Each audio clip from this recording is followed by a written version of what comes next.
Здравейте и добре дошли в днешният епизод на нашата Фитнес Академия.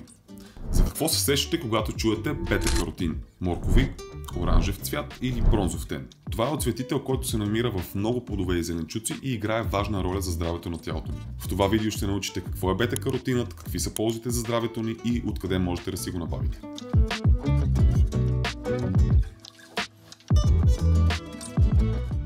Бета-каротинът е природен оцветител с антиоксидантни свойства, намира се в растенията и тялото ни може да го превръща в витамин А. Той е важен за здравето на кожата, очите и имунната ни система. Какви са антиоксидантните му свойства? Бета-каротинът неутрализира свободните радикали, които причиняват оксидативен стрес. Същите тези радикали вредят на клетките и ускоряват процеса на стареенето. За най-добър ефект трябва да се храним разнообразно, като включваме плодове, зеленчуци и други антиоксиданти. Бета-каротинът и връзката му с очите. Бета-каротинът се превръща в витамин А, който е доста важен за зрението. В комбинация с други хранителни вещества, като витамин С и цинк, той защитава очите от заболявания. Бета-каротинът защитава кожата от вредните UV лъчи, намалява зачервяванията и прави тенът ти доста по-приятен. А това го прави доста популярен в козметиката и слънцезащитните продукти.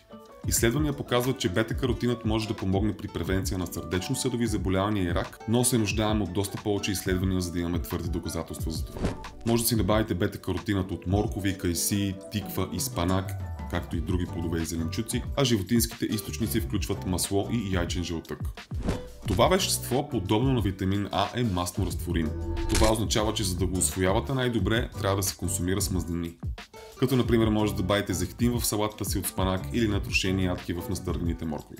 Като разбира се, освен от храната, може да си го добавите и от хранителни добавки. Като повечето изследвания показват, че ефективната доза е между 15 и 180 мг на ден.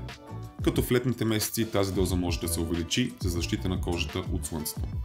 Въпреки че няма опасност от токсичност, по-големите дози на бета-каротин могат да отцветят кожата ви в жълто-оранжев цвят. Като това изобщо не е опасно и лесно минава, ако просто намалите приема.